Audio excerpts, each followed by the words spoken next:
आपकी कहानी। बहुत समय पहले की बात है। एक गांव में शुभम नाम का एक गरीब किसान रहता था। उसका बहुत छोटा सा परिवार था। उसके परिवार में एकमात्र उसकी बेटी थी, जिसका नाम सोनम था। शुभम ने बहुत ही शौक से अपनी लाली बेटी को शहर में पढ़ने के लिए भेजा था। शुभम की बेटी लाली बहुत ही गुणवान और होशियार थी। उसी गांव में बलवंत सिंह नाम का एक लालची और बेईमान जमींदार रहता था। वो अपनी जमीन गरीब किसानों को ठेके पर देता था और उस जमीन के बदले वो गरीब किसानों से बहुत ज्यादा कर वसूलता था। जमींदार बलवंत सिंह बहुत ही ज्यादा लालची था। वो गरीब किसानों को बहला फुसलाकर पहले तो अपनी जमीन ठेके पर देता और बाद में किसानों के सामने कड़ी शर्तें रख देता था। जमींदार अक्सर खुद से कहता था, इन गरीब किसानों की भी क्या जिंदगी है, बस 2 वक्त की रोटी के लिए दिन भर काम करते रहते हैं और पूरी जिंदगी 2 वक्त की रोटी के लिए तरसते रहते हैं। और मुझे देखो, मैं बस इन्हें आदेश देता हूं और समय आने पर सारी फसल हमारे गोदामों में भर जाती है और ये गरीब किसान हमारे आगे जी हुजूरी करते रहते हैं और हमारा सारा काम करते रहते हैं। इसे कहते हैं दिमाग। दिमाग हो तो बलवंत सिंह के जैसा, वरना ना हो। जमींदार का चमचा उसकी हाँ में हाँ मिलाते हुए कहता, हाँ मालिक, आप तो यहाँ के जमींदार हैं और किसानों को अपनी मुट्ठी में रखते हैं। इनको कैसे इस्तेमाल करना है ये आप भली भांति जानते हो। मालिक यहाँ क्या, अगल बगल के और भी गांवों पर आप ही का राज है। आपकी मर्जी के बिना तो एक पत्ता भी नहीं हिलता। बलवंत सिंह गर्व से कहता, इसीलिए तो मैं यहाँ का राजा हूँ। मैंने इन बेवकूफ किसानों को ऐसी ऐसी शर्तों पर जमीन उधार दे रखी है कि मेहनत ये करते हैं और फसल मैं अपनी मुट्ठी में कर लेता हूँ। आखिर इनकी औकात ही क्या है, बातें कर ही रहा होता है। तभी उसके पास एक शुभम नाम का एक गरीब किसान आता है, जो बहुत दुखी और परेशान होता है। मालिक, मैंने सुना है कि आप किसानों को जमीन ठेके पर देते हो। अरे हाँ भाई, तुमने बिल्कुल ठीक सुना है। मैं अपनी जमीन किसानों को ठेके पर देता हूं। तो मालिक, आप मुझे भी अपनी जमीन ठेके पर दे दीजिए। मैं भी आपकी जमीन पर 1 साल के लिए ठेके पर काम करना चाहता हूं। मेरा नाम शुभम है और मैं पास के ही गांव बसंतपुर में रहता हूं। अच्छा ठीक है शुभम, मैं तुम्हें अपनी जमीन ठेके पर दे दूंगा, लेकिन मैं अपनी जमीन ठेके पर देने से पहले कुछ शर्त रखता हूं। ठीक है मालिक, मैं आपकी शर्त मानने के लिए तैयार हूं। बताइए आपकी क्या शर्त है। शर्त यह है कि तुम्हें मेरी जमीन पर काम करना होगा और 1 साल के बाद उस जमीन पर जो भी फसल उगेगी उसका आधा हिस्सा तुम्हारा होगा और आधा हिस्सा मेरा होगा। जी ठीक है मालिक, मुझे आपकी शर्त मंजूर है। जमींदार से जमीन की कागजी कार्रवाई करने के बाद शुभम अपने घर चला जाता है और अगले दिन खेती करने के लिए उस खेत में पहुंच जाता है। चलो, अब जमींदार साहब से जमीन तो ले ली है, अब इसमें खेती करना शुरू कर देता हूं। उम्मीद है इस जमीन पर अच्छी फसल होगी। मुझे इस जमीन पर बहुत मेहनत करनी होगी, तभी मेरे लिए कुछ बच पाएगा। शुभम उस खेत पर दिन रात मेहनत करके फसल उगाता है। कुछ महीनों बाद गेहूं की फसल उगकर तैयार हो जाती है और शुभम गेहूं की फसल की कटाई शुरू कर देता है। शुभम के उगाए हुए फसलों की खबर जमींदार बलवंत सिंह के कानों तक पहुंचती है। क्या मालिक, आपको पता नहीं है क्या आज मदन अपनी फसल की कटाई कर रहा है? इस साल तो शुभम ने बहुत अच्छी गेहूं की फसल उगाई है। शुभम ने जो गेहूं की फसल उगाई है वो तो एकदम से लहलहा रही थी। शुभम ने उसकी कटाई करना शुरू कर दिया है। क्या सच में ये तो बहुत अच्छी खबर है कि शुभम आज फसल की कटाई कर रहा है? चलो चलकर देखते हैं। इस बार तो गेहूं की फसल बहुत अच्छी हुई है। अगर आधी जमींदार साहब भी ले जाएंगे तो फिर भी मेरे पास कुछ तो बच ही जाएगा। अरे शुभम, तुमने तो फसल तैयार कर दिया और इस बार की फसल तो बहुत अच्छी लग रही है देखने में। हाँ मालिक, इस बार मैंने गेहूं की फसल लगाई है। इतनी अच्छी गेहूं की फसल उगाने के लिए इस बार मैंने अपना खून पसीना एक कर दिया है। मैंने दिन रात मन लगाकर इस खेत में बहुत मेहनत की है, तब जाकर इतनी अच्छी फसल हो पाई है। इसलिए अब तो मैंने कटाई भी शुरू कर दी है। अरे ओ शुभम, ये तो मेरी उपजाऊ जमीन का कमाल है। तुम्हारी मेहनत से कुछ नहीं हुआ है। उपजाऊ जमीन के कारण इतनी अच्छी फसल हुई है। तुम्हारी मेहनत हो या ना हो, फसल तो अच्छी होनी ही थी। मालिक, खेत भले ही उपजाऊ हो, अगर उसमें मेहनत नहीं होगी तो फसल कैसे उगेगी? मैंने बहुत मेहनत की है इस खेत में। ज्यादा मत बोल शुभम, मेहनत तो किराए के मजदूर भी करते हैं। असली कमाई का हकदार तो वही है जिसकी जमीन है। शर्त के मुताबिक जल्दी से मेरे फसल का आधा हिस्सा निकाल। चल जल्दी कर, मुझे बहुत सारे काम हैं।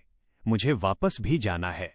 ये कहकर जमींदार शुभम से सारी गेहूं की अच्छी फसल लेकर चला जाता है और खराब फसल शुभम के पास छोड़ देता है, जिसे देखकर शुभम मायूस हो जाता है। हे ईश्वर, इतनी जीत और मेहनत करने के बाद बस इतनी सी फसल मेरे हाथ आई है। हम गरीबों को लोग ऐसे ही लूटते हैं। इतनी मेहनत करने के बाद भी हमारे हाथ में कुछ नहीं आता है। हे ईश्वर, कब मेरी अपनी जमीन होगी। शुभम इसी तरह अपनी जिंदगी काट रहा था। कुछ महीनों बाद शुभम की बेटी लाली, जो शहर पढ़ने के लिए गई थी, वापस गांव आ जाती है। वापस गांव आने पर जब उसने गांव का नजारा देखा तो उसे बहुत दुख हुआ। पिताजी, हमारे गांव का ऐसा हाल क्यों है? गांव के सभी लोग दुखी और परेशान नजर आ रहे हैं। आखिर बात क्या है? क्या आप? लंबी सांस भरता है और उसकी आंखों में आंसू आ जाते हैं। वह अपनी व्यथा सुनाते हुए कहता है, बेटा लाली, इस गांव में हम जैसे गरीब किसानों की कोई सुनने वाला नहीं है। जमींदार बलवंत सिंह ने अपनी शर्तों के जाल में सबको फंसा रखा है। मैंने साल भर खून पसीना एक किया, लेकिन अंत में उसने चालाकी से अच्छी फसल हड़प ली और मुझे बस कचरा थमा दिया। लाली अपने पिता के दुख को समझ जाती है। वो पढ़ी लिखी और समझदार थी। उसने अपने पिता के कंधे पर हाथ रखा और दृढ़ निश्चय के साथ बोली, पिताजी, आप घबराइए मत। अब मैं वापस आ गई हूं। जमींदार बलवंत सिंह ने आपकी मेहनत का अपमान किया है, लेकिन अब उसकी चालाकी उसी पर भारी पड़ेगी। मैं उसे उसी के बुने हुए जाल में फंसाऊंगी। अगले ही दिन लाली जमींदार बलवंत सिंह के पास पहुंचती है। बलवंत सिंह उसे देखकर हंसते हुए बोला, अरे लाली, सुना है तुम शहर से पढ़कर आई हो, फिर यहां इस गरीब के पास क्या करने आई हो? लाली ने विनम्रता से कहा, मालिक, मैं अपने पिता शुभम के साथ मिलकर खेती करना चाहती हूं। मुझे आपकी कुछ जमीन ठेके पर चाहिए। जमींदार ने सोचा कि ये तो शहर की पढ़ी लिखी लड़की है, इसे खेती का क्या पता। उसने मन ही मन एक नई चाल चली और कहा, ठीक है लाली, मैं तुम्हें जमीन दे दूंगा, लेकिन इस बार मेरी शर्त थोड़ी अलग होगी। पिछली बार तुम्हारे पिता ने बहुत शिकायत की थी, इसलिए इस बार तुम ही चुन लो। बताओ, तुम्हें फसल का ऊपर का हिस्सा चाहिए या नीचे का? लाली मुस्कुराई और बोली, मालिक, जैसा आप चाहें। इस बार आप नीचे का हिस्सा रख लीजिए और ऊपर का हिस्सा मुझे दे दीजिए। क्या आपको ये मंजूर है? जमींदार बलवंत सिंह मन ही मन बहुत खुश हुआ। उसने सोचा कि लाली फिर से गेहूं लगाएगी, और गेहूं की बाली तो ऊपर होती है, लेकिन उसने जानबूझकर नीचे का हिस्सा मांगा था, क्योंकि उसे लगा कि लाली इस बार भी पिछली बार की तरह कोई जड़ वाली फसल जैसे आलू लगाएगी। उसने तुरंत कहा, मंजूर है, नीचे का हिस्सा मेरा और ऊपर का तुम्हारा। लाली ने खेतों में दिन रात मेहनत की। उसने इस बार न आलू लगाया और न ही गेहूं।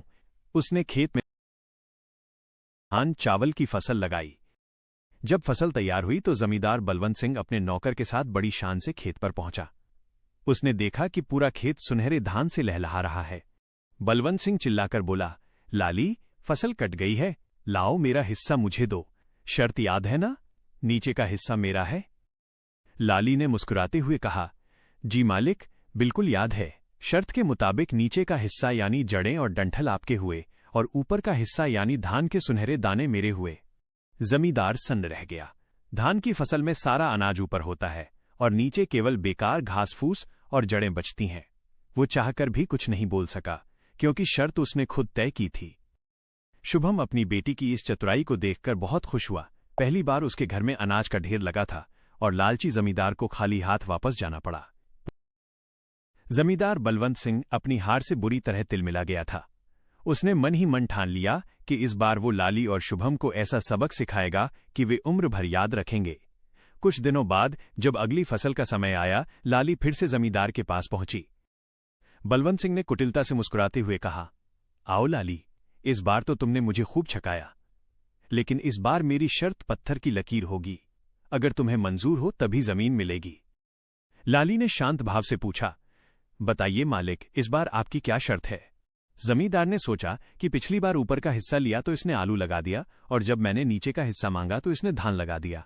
इस बार मैं इसे कहीं का नहीं छोड़ूंगा। वो बोला, इस बार ऊपर का हिस्सा भी मेरा होगा और जमीन के नीचे का हिस्सा भी मेरा होगा। तुम बस बीच का हिस्सा रख सकती हो। बोलो, मंजूर है? शुभम यह सुनकर घबरा गया। उसने लाली के कान में फुसफुसाया, बेटी, ये तो सरासर अन्याय है। ऊपर और नीचे दोनों ले लेगा तो हमारे पास क्या बचेगा? लेकिन लाली के चेहरे पर एक आत्मविश्वास भरी मुस्कान थी। उसने कहा, ठीक है मालिक, मुझे आपकी ये शर्त भी मंजूर है। ऊपर और नीचे का हिस्सा आपका और बीच का हिस्सा मेरा। जमींदार बलवंत सिंह खुशी से झूम उठा। उसने सोचा कि अब चाहे ये गेहूं लगाए या आलू, फसल तो मेरी ही होगी। अगले कुछ महीनों तक लाली और शुभम ने दिन रात एक करके खेत में मेहनत की। जब फसल पककर तैयार हुई तो जमींदार अपने लठैतों और नौकरों के साथ ढोल नगाड़े बजाते हुए खेत पर पहुंचा। उसे यकीन था कि इस बार पूरी फसल उसकी मुट्ठी में होगी। जैसे ही वो खेत पर पहुंचा, उसकी आंखें फटी की फटी रह गईं। खेत में न गेहूं था, न धान और न ही आलू। लाली ने इस बार मक्के, भुट्टे की फसल लगाई थी। लाली ने बड़े ही आदर से कहा, आइए मालिक, अपनी शर्त के मुताबिक अपना हिस्सा ले लीजिए। मक्के के पौधे में सबसे ऊपर का हिस्सा, फूल और पत्ते आपका है और जमीन के नीचे की जड़ें भी आपकी हैं। बीच में जो ये मोटे मोटे सुनहरे मक्के के भुट्टे लगे हैं, शर्त के अनुसार ये मेरे हुए। जमींदार बलवंत सिंह अवाक रह गया। उसके हाथ में सिर्फ ऊपर के सूखे पत्ते और नीचे की मिट्टी लगी जड़ें आईं। बीच की सारी कीमती फसल लाली और शुभम के पास चली गई। पूरा गांव जमींदार की मूर्खता पर हंसने लगा। जमींदार को समझ आ गया कि वो एक पढ़ी लिखी और समझदार लड़की की बुद्धि का मुकाबला नहीं कर सकता। अपनी बेइज्जती होते देख और लाली की चतुराई से हार मानकर जमींदार ने अपनी हार स्वीकार कर ली। उसने शुभम और लाली के सामने हाथ जोड़कर कहा, बेटी, आज तुमने मेरी आंखें खोल दी। लालच ने मुझे अंधा कर दिया था। आज से मैं कसम खाता हूं कि किसी भी गरीब किसान का हक नहीं मारूंगा। जमींदार ने शुभम की मेहनत और लाली की बुद्धिमानी के सम्मान में वो जमीन हमेशा के लिए शुभम के नाम कर दी। शुभम की आंखों में खुशी के आंसू थे। अब वो एक आजाद किसान था और उसकी बेटी लाली पूरे गांव के लिए प्रेरणा बन चुकी।